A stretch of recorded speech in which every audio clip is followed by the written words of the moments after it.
Dr. Hackey Reitman. Welcome to another episode of Exploring Different Brains. And today we're lucky to have with us, coming all the way from Denver, Colorado, the big cheese, the head of the US Autism Association, Marlo Thurman. Marlo, welcome. Thank you. It's a pleasure to be here, Hackey. And thanks for all you do for those of us with different brains, because you've been at it a long time. Why don't you introduce yourself properly, along with your degrees and your titles and what you're doing and how you got there? Well, Marlo Payne Thurman. I am an old school psychologist. I got my first degree as a school psychologist, and I've worked as a school psychologist in private practice for a lot of years. About 10 years ago, I made the decision to go back and get a second kind of doctoral level degree, got a Ph.D. in special education, because I really wanted to teach, but I didn't want to teach assessment. I wanted to teach the teachers. So I went back and got a Ph.D. there, taught at the University of Northern Colorado for a while, in addition to my private practice work where I do assessment, advocacy, consultation, that kind of stuff. And then, as you know, we had about 4 years ago, Larry Kaplan, the president of the US Autism Association, kind of made the decision that he was ready to retire and pass that torch, and kind of thought that maybe he'd just close US Autism. And I was like, wait, we can't close US Autism. We have to leave that open. And since nobody else was like, running to the front of the line, I kind of got roped into that, or talked myself into that. So I'm actually the new president of the US Autism Association and chairman of the board for that organization, in addition to my other full-time jobs. So it's been kind of a busy year for me, but yeah, that's my background. I would say so. When I used to give a keynote out there once in a while for you guys, Larry and Phil DeMeo would always make fun of me, because I was the only one out there who'd be on these panels who really has no professional degree in any of this. I just kind of got into this by accident. So they would purposely put me on these panels with real experts and then kind of make fun of me. I remember once, I don't know, Hackey, you're pretty knowledgeable. I've heard you speak. Well, but my MD is like an orthopedic surgeon. So I remember one time at the US Autism, you guys must have had 1,000 people there. I don't remember if it was in Oregon or where it was. And I was on a panel about marijuana and cannabis, okay? And Phil was the moderator. And I said, why are you putting me on this? Well, you're an MD. You'll know what to say. And I'm sitting there with real experts. And, at the beginning, you introduce yourself for a couple of minutes, and everybody's getting polite applause. And the guy next to me, who's Dr. Ronald Ongjin, I think is nice guy, very scholarly and all. And he says, well, while it's true that some of my classmates at the University of Chicago smoked too much marijuana and flunked out, it's really a benign thing, and we should be able to use it for seizures and everything else. And so then Phil goes to me going, well, Dr. Reitman, in your vast experience with this, why don't you tell us what you think? And I said, well, first of all, let me tell this audience that unlike Dr. Ronald Ongjin and his classmates who smoked too much marijuana and they flunked out, a couple of them flunked out, my classmates and I at Boston University, we all smoked too much marijuana, but we graduated. Well, good for you. But kind of like Larry always refers to me as the most colorful member of our advisory board. I'm like, I don't think that's a good thing, Larry. But I did appreciate, and say that, I think it should be illegal, immoral, and unethical to refuse these autistic individuals who are having intractable seizures and they can't get better by any other way, to at least try this. This is a few years ago. So I don't know, where exactly is it now with the marijuana and cannabis and everything?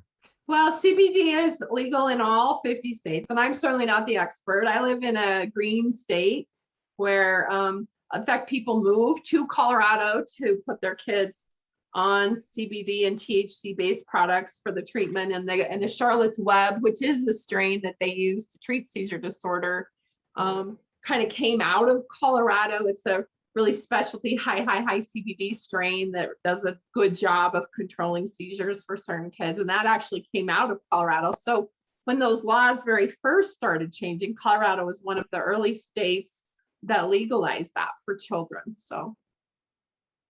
Well, if you guys out there have always been forward thinking, how did you guys adapt and fare through the pandemic?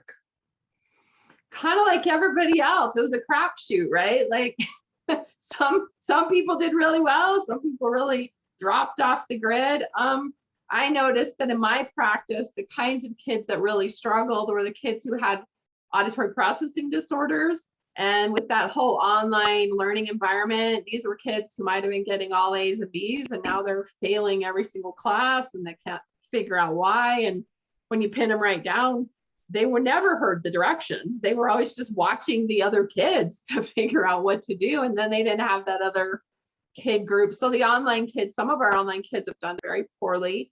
In Colorado, we have, some of our families do have some resources. And so they had some nice co-ops that came out of the pandemic in terms of educational co-ops where groups of kids would get together and kind of create a cohort and, kind of quarantine together if anybody got sick.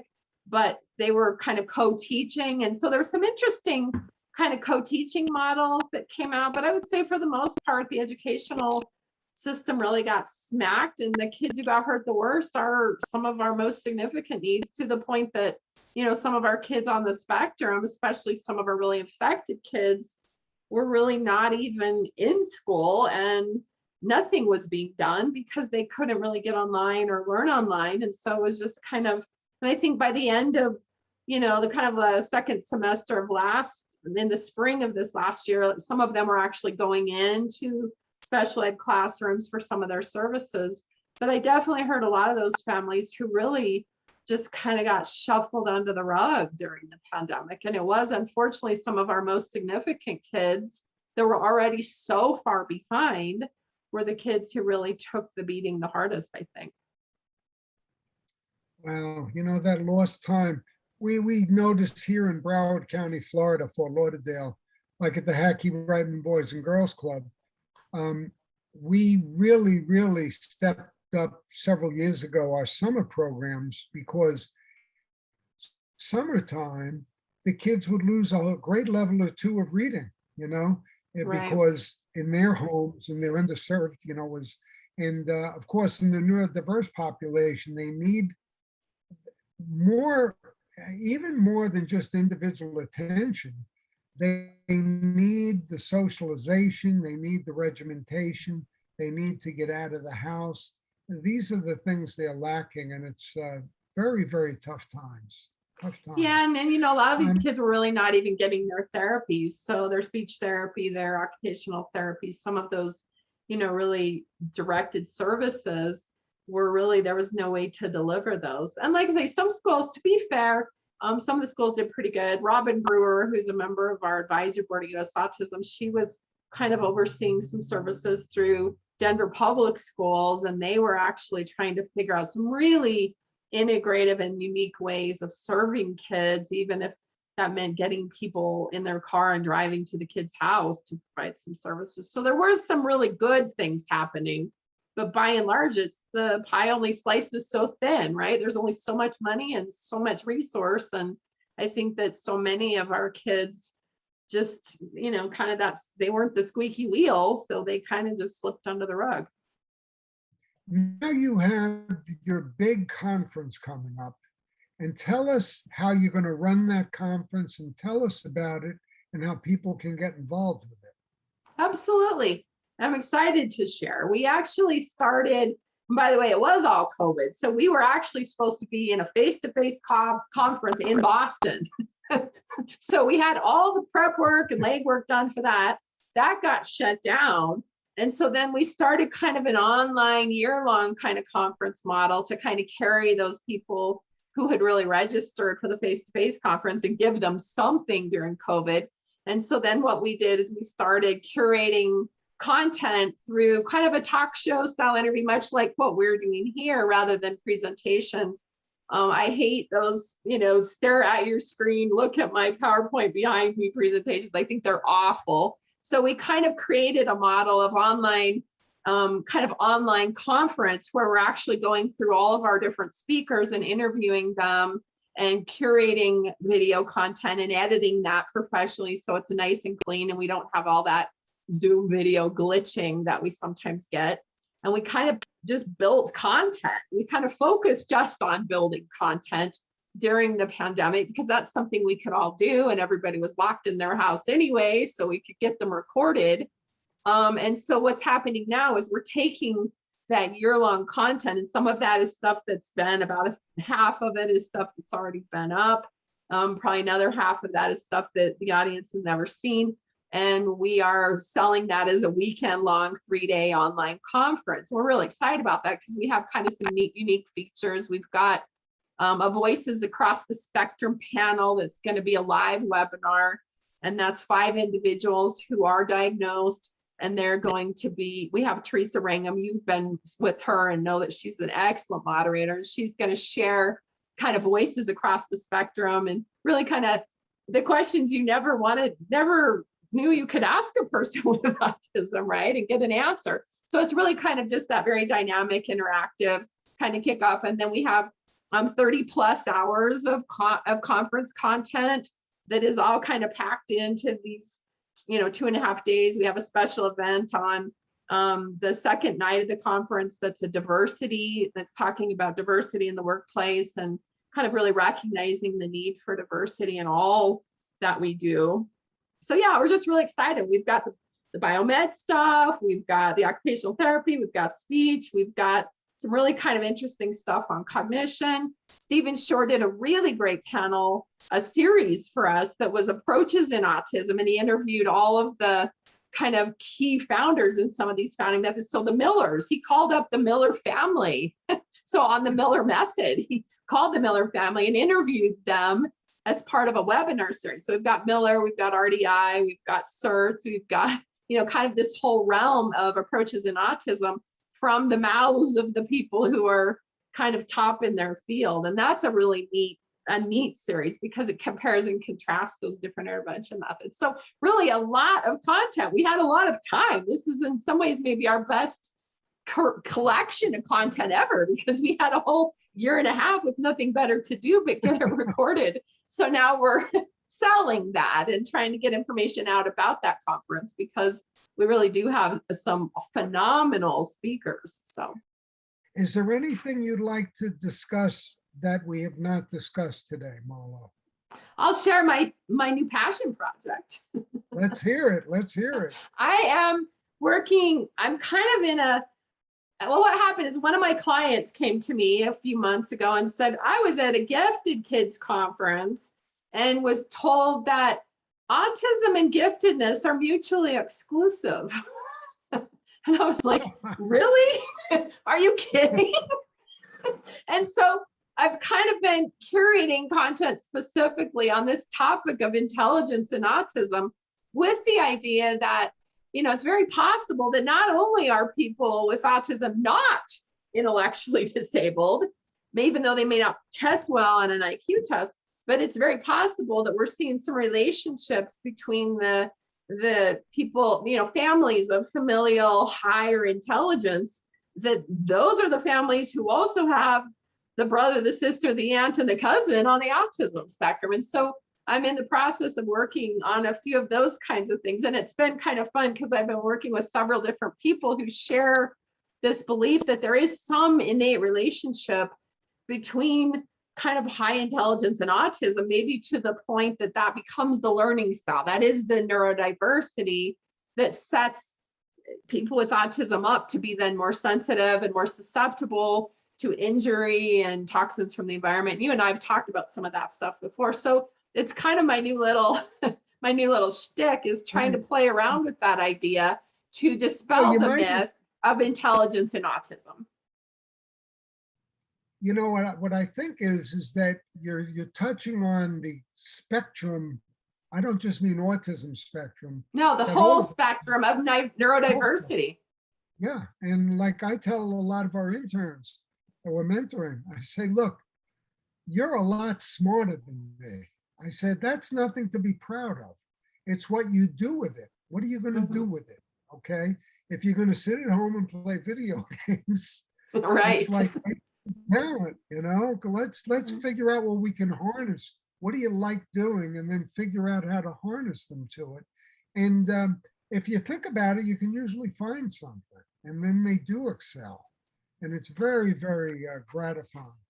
Yeah. If people would like to learn more, what website should they go to? USautism.org. usautism.org. That's easy.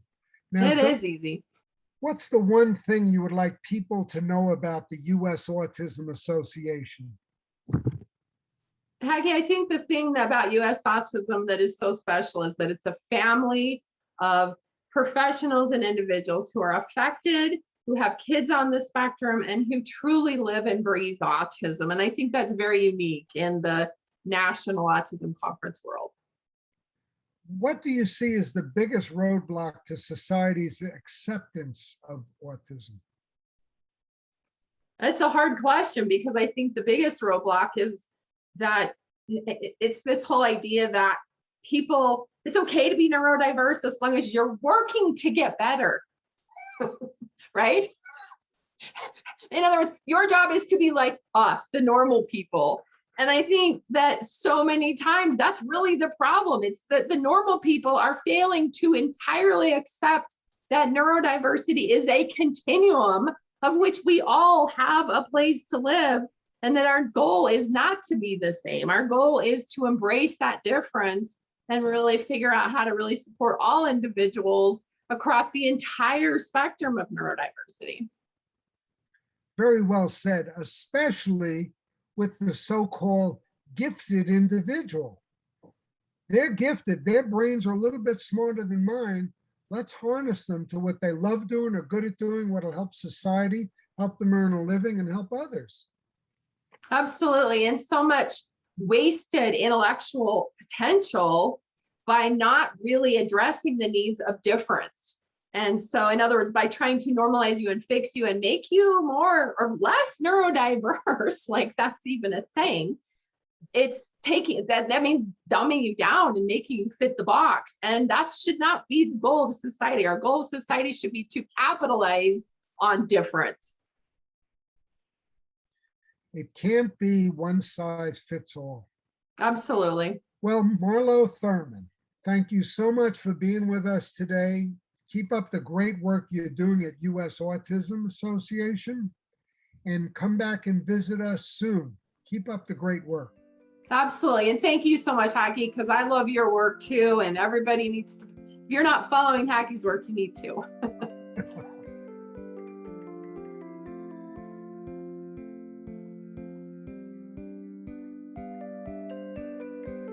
Exploring Different Brains is a production of Different Brains. Visit us at differentbrains.org.